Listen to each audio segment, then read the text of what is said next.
안녕하세요. 대한적십자사 제주특별자치도 혈액원 헌혈개발팀 양치훈 과장입니다. 세상엔 다양한 형태의 나눔이 있는데요. 그중에 매우 직접적으로 생명을 살리는 나눔이 있습니다. 바로 헌혈인데요. 많은 분들이 헌혈이 가능하지만 의외로 그 점을 잘 모르시는 것 같습니다. 헌혈에 대해서 자세히 소개합니다.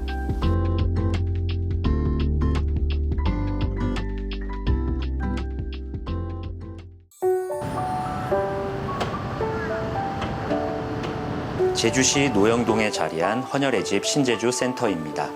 헌혈을 희망하시는 분들을 위한 공간으로 제주에는 모두 4곳의 헌혈의 집이 운영 중인데요. 특히 신제주 센터에 오면 이분을 만날 수 있습니다. 우리나라 최다 헌혈자 진성엽 씨입니다. 성엽 씨가 헌혈에 참여한 횟수가 800회가 넘는데요. 헌혈 참여뿐만 아니라 틈틈이 헌혈의 집에서 안내 봉사를 해주고 계시기도 합니다. 처음 헌혈하게 된 계기가 고등학교 재학 시절에 초등학교 동창생이 백혈병 일종인 악성 빈혈로 인해서 고생을 하다가 떠난 친구가 있습니다. 그 친구의 영향을 받아갖고 81년도에 헌혈을 처음 시작했는데 과학이 발달하고 이술이 발달해도 혈액은 아직 인공적으로 만들어내지를 못하거든요. 일반 국민이 헌혈해야만이 환자들의 병상에서 헤매는 환자들이 도움을 받을 수 있습니다. 그래서 저는 어떤 마음을 갖고 있냐면 1초의 찡그림과 30분의 시간 투자로 병상에서 사경을 헤매는 환자들의 50년 인생을 바꿀 수 있다는 생각을 갖고 꾸준히 헌혈해 오고 있습니다. 헌혈의 문진표 작성, 상담, 헌혈, 휴식 이렇게 4가지 과정을 거치는데요. 사진이 들어간 신분증을 반드시 챙겨 오셔야 합니다. 헌혈이 가능한지 여부를 상담을 통해서 결정하는데요. 헌혈이 불가능한 경우는 외국을 다녀오신 지 4주가 안 지나셨거나 그리고 인플루엔자라든지 그다음에 독감 예방 접종을 맞은 후에 24시간이 경과하지 않는 경우 등 이제 몇 가지 경우들이 있어서 헌혈에 참여하시기 전에 또 혈액관리본부 홈페이지 또는 이제 헌혈의 집으로 한번 문의를 해주셔서 방문을 해주시면 귀한 발걸음 하시는데 또 돌아가시는 일이 없도록 또 도움이 되지 않을까 싶습니다. 2024년 혈액사업 통계연보에 따르면 시도별 인구 대비 헌혈 실적은 전국 평균 5.6%입니다. 제주는 7.4%로 울산, 서울, 강원에 이어 4번째로 높은 편인데요. 다외 헌혈자도 많습니다. AI라든가 로봇이 이제 앞으로 시대가 변하면 대체가 가능합니다. 하지만 헌혈은 아직도 그런 게 불가능하고 오직 사람이 사람에게 줄 수 있는 것입니다. 따라서 제가 해줄 수 있는 가장 큰 사랑이 헌혈이 아닐까 싶습니다. 저는 그냥 이 조그마한 보탬이 되는 것만으로 만족하고 기뻐하고 있습니다. 헌혈의 집은 제주에 총 4곳이 있습니다. 제주시에 3곳, 서귀포에 1곳이 운영되고 있고요.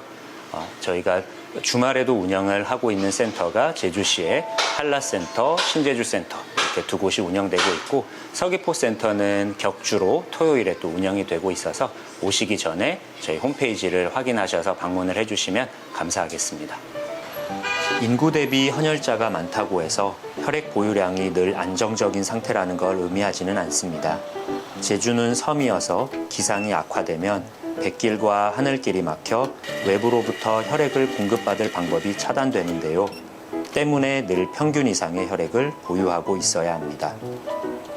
헌혈의 접근성을 높이기 위해서 헌혈버스를 적극적으로 운영 중인데요. 유동인구가 많은 곳과 또 기업과 같이 상주인구가 많은 곳에 지원됩니다.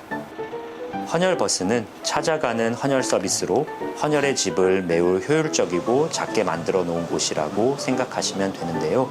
헌혈 절차는 똑같습니다. 평균적으로 1일 혈액 보유량이 5일분 정도 되면 안정적이라고 평가하는데요. 제주는 그보다 많은 7일분이 있어야 적정량으로 판단합니다. 오늘 여러분들께서 헌혈해 주시는 이 혈액은 검사를 거쳐서 이제 정상적인 혈액으로 판단이 될 경우에 이제 병원에 수혈이 필요한 환자들에게도 사용이 되고 그리고 또 의약품을 만드는 데 사용되기도 합니다. 그리고 제주는 육지와 다르게 섬이라는 지역 특수성 때문에 눈이나 또는 태풍 이러한 영향으로 혈액이 바로 이제 공급이 안 되는 상황을 대비하여서 육지보다는 이제 2일에서 더 많은 여유분을 보유하기 위해서 7일분 내 7일분 이상의 혈액을 안정적으로 보유하려고 노력하고 있습니다. 헌혈이 헌혈자에게 주는 이점은 또 있습니다. 헌혈 전 피 검사를 하는 과정에서 건강 상태를 확인할 수 있는데요. 네, 헌혈을 통해서 저희가 이루어지는 검사는요, B형 간염, C형 간염, 간 기능 수치 등 이루어지는 검사들이 있는데요. 이런 검사를 통해서 결과가 정상인 경우 바로 환자에게 수혈되는 정상 혈액이 됩니다. 여러분들은 이제 헌혈을 하시게 되면 이런 검사 결과를 통해 본인의 건강을 확인하시고 헌혈이라는 봉사활동을 통해서 나눔을 실천할 수 있습니다. 건강 상태도 확인할 수 있는 헌혈. 헌혈에 동참하시면 혜택도 있는데요. 다양한 기념품이 증정되고요. 기념품을 받는 대신에 기부를 하는 헌혈 기부권으로 더 큰 나눔을 실천할 기회도 제공됩니다. 헌혈을 하시면 다양한 기념품을 고를 수 있는데 그중에 이렇게 헌혈 기부권이라는 것도 있습니다. 헌혈 기부권을 선택하시게 되면 상응하는 금액만큼 취약계층들에게 지원이 되고 또 본인의 연말 소득정산 때 반영도 되는 그런 기쁨을 또 누리실 수가 있습니다. 하지만 겨울과 여름방학 시즌이 되면 제주는 혈액 보유에 애를 먹을 때가 있습니다. 제주는 학생 단체 헌혈 비중이 높은데 방학 기간에 학생 헌혈 참여가 어렵기 때문인데요. 제주 다솜 헌혈 봉사회 회원이고요. 오늘은 정기적으로 헌혈 캠페인 하러 나왔습니다. 겨울철에가 헌혈 수급에 참 어려움을 많이 느끼는데요. 만 16세부터 64세까지 헌혈에 참여가 가능한데 아무래도 이제 방학하다 보니까 많은 어려움을 겪고 있습니다. 그래서 중장년층께서 많이 참여해 주시면 좋겠습니다. 고등학교 2학년 생일이 지나면 헌혈을 할 수 있거든요.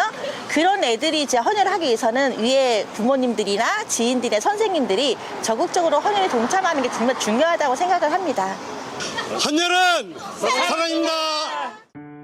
나눔이라는 것이 그렇듯 헌혈 역시 특별한 누군가만 할 수 있는 일이 아니라 마음이 있다면 참여할 수 있습니다.